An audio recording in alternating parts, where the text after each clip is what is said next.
Dear brothers and sisters, అందరకు శుభోదయము మరియు హృదయపూర్వక నమస్కారములు. Whispers from the brighter world. పూజ్య బాబూజీ మహారాజ్. గురువారము మే 13, 1999 సంవత్సరము ఉదయం 10 గంటలు. భౌతికపరమైన జీవితానికి సంబంధించిన ఎన్నో పరిస్థితులలో నీపైననే తప్ప నీవు ఇక దేనిపైన ఆధారపడలేని సమయాలు వస్తాయి. భౌతికపరమైన జీవితానికి సంబంధించిన ఎన్నో పరిస్థితులలో నీపైననే తప్ప నీవు ఇక దేనిపైన ఆధారపడలేని సమయాలు వస్తాయి.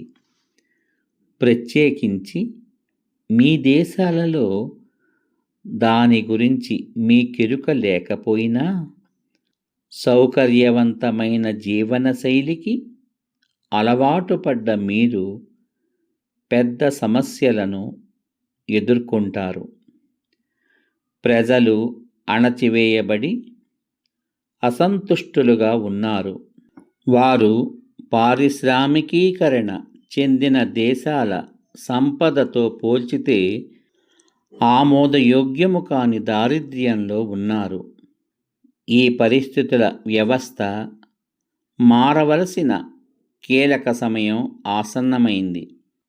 ఈ పరిస్థితుల వ్యవస్థ మారవలసిన కీలక సమయం ఆసన్నమైంది. సమృద్ధితో నిండిన వ్యవస్థకు లోబడి జీవించుట మానవులను బలహీనపరుస్తుంది.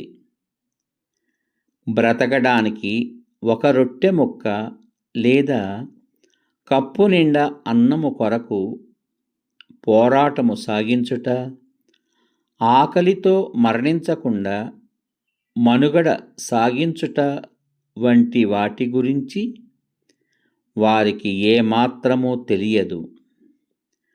మీరు వృధా చేస్తారు, పారవేస్తారు. మీరు ఆహారమును ఏమాత్రమూ గౌరవించరు. అలా చేయాల్సిన సమయం వస్తుంది. అటువంటి ప్రవర్తన గురించి ఆలోచించండి.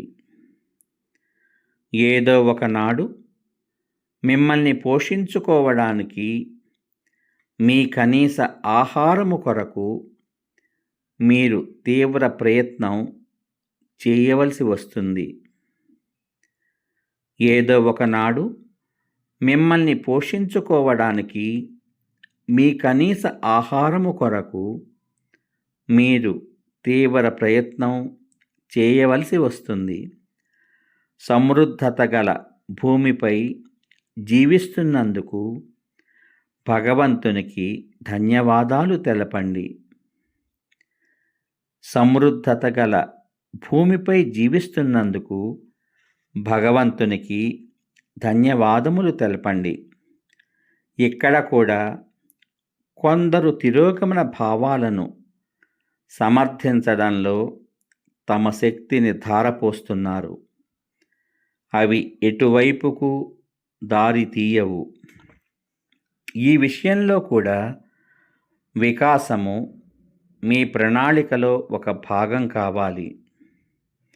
ఈ విషయంలో కూడా వికాసము మీ ప్రణాళికలో ఒక భాగం కావాలి.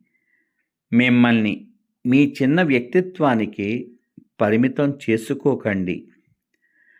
సమస్త మానవాళి మీ కుటుంబమే. దీనిని పరిగణించి అదేవిధంగా మీకున్న వనరుల ప్రకారం స్పందించవలసిన బాధ్యత మీపై ఉన్నది. ఈ సమస్య పట్ల పరిపూర్ణ స్పృహ కలిగి ఉండండి. మీరు పురోగమిస్తారు. పూజ్య బాబూజీ మహారాజ్. మరొకసారి అందరకు హృదయపూర్వక ధన్యవాదములు.